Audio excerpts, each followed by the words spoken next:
সৃষ্টির আদিকালে যখন সত্য আর মিথ্যার মাঝখানে এক সূক্ষ্ম পর্দা ঝুলেছিল, তখন এক ভয়ঙ্কর অসুরের আবির্ভাব হয়েছিল। তার নাম ছিল হিরণ্যকশিপু। সে করেছিল তীব্র তপস্যা আর পেয়েছিল ব্রহ্মার আশীর্বাদ। না মানুষ না পশু তাকে মারতে পারবে, না দিনে না রাতে তাকে মারতে পারবে, না ভেতরে না বাইরে তাকে মারতে পারবে, না অস্ত্র দিয়ে না মাটিতে না আকাশে তাকে মারা যাবে। এই আশীর্বাদে মত্ত হয়ে সে ঘোষণা করল, আমি ঈশ্বর, আমাকে পুজো করো। কিন্তু ঈশ্বরের খেলা বড় রহস্যময়।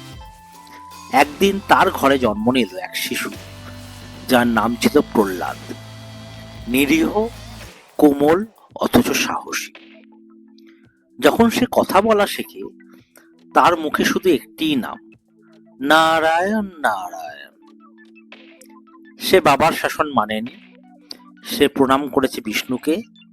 সে উপাসনা করেছে সেই ঈশ্বরকে যার নাম নিতে হিরণ্যকশিপু নিষেধ করেছিল। হিরণ্যকশিপু ক্ষুব্ধ কণ্ঠে বললেন, তুই আমার ছেলে, অথচ আমার শত্রুর নাম জপ করিস? আমি ঈশ্বর, আমি তোর ভগবান। প্রহ্লাদ বলছে, আপনি রাজা হতে পারেন, কিন্তু ঈশ্বর সর্বত্র আছেন। আপনিও তার হাতের পুতুল মাত্র। তখন শুরু হলো অত্যাচার। হাতির পায়ে পিষে পানার চেষ্টা, সেটা ব্যর্থ হয়ে গেল। বিষ খাওয়ানো হলো, কিন্তু বিষ অমৃত হয়ে গেল। সাগরে ফেলা হলো, সাগরের ঢেউ তাকে ফিরিয়ে আনলো। পাহাড় থেকে ফেলা হলো, আকাশের হাত তাকে ধরল। সাপের গুহায় রাখা হলো, সাপেরা বিনা ক্ষতিতে চলে গেল। প্রহ্লাদকে কেউ টলাতে পারল না। তার ভক্তি ছিল আগুনের মতো জ্বলন্ত, কিন্তু নির্মল। তখন এলো শেষ পরীক্ষা। হোলিকা, যে তার বোন ছিল, আগুন যাকে কিছু করতে পারবে না, তাকে আদেশ দেয়া হলো প্রহ্লাদকে কোলে নিয়ে আগুনে বসতে। আগুন জ্বলতে লাগলো, চারদিকে নিস্তব্ধতা, সবার চোখে আকন্ত। কিন্তু হোলিকা পুড়ে গেল। প্রহ্লাদ আগুন থেকে বেরিয়ে এলো অক্ষত।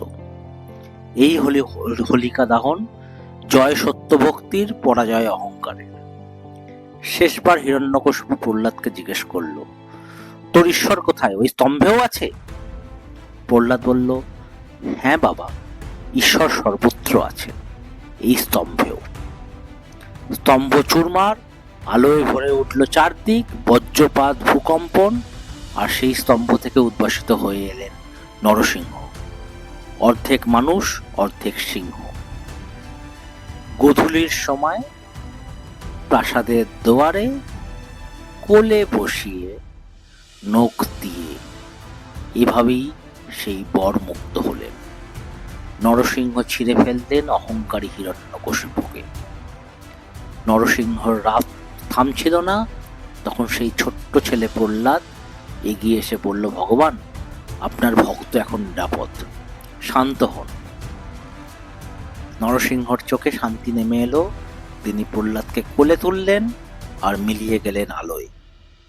প্রহ্লাদ পরে হলেন এক মহান রাজা, ন্যায়বান, শান্তপ্রিয়, কিন্তু ইতিহাস তাকে মনে রাখে একজন সত্যিকারের ভক্ত হিসেবে।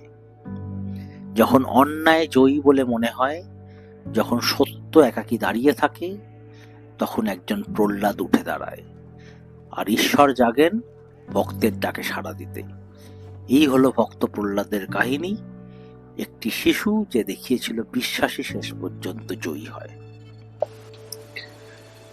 আপনাদের যদি এই উপস্থাপনা ভালো লেগে থাকে, তাহলে দয়া করে আপনারা এই চ্যানেলটি সাবস্ক্রাইব করুন, চ্যানেলের ভিডিওটি লাইক করুন এবং আপনাদের বন্ধু বান্ধবদের মধ্যে শেয়ার করে দেবেন। এই চ্যানেলে এরকম ভিডিও মাঝে মাঝেই আসবে। আমি চেষ্টা করব প্রতি সপ্তাহে যাতে 2টি করে ভিডিও দেওয়া যায়, যে ভিডিও বিভিন্ন রকম অজানা তথ্য আমাদেরকে জানাবে। ঠিক আছে, আজকে তাহলে এইটুকুনিই থাকুক।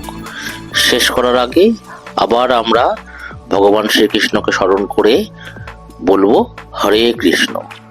ধন্যবাদ, ভালো থাকবেন।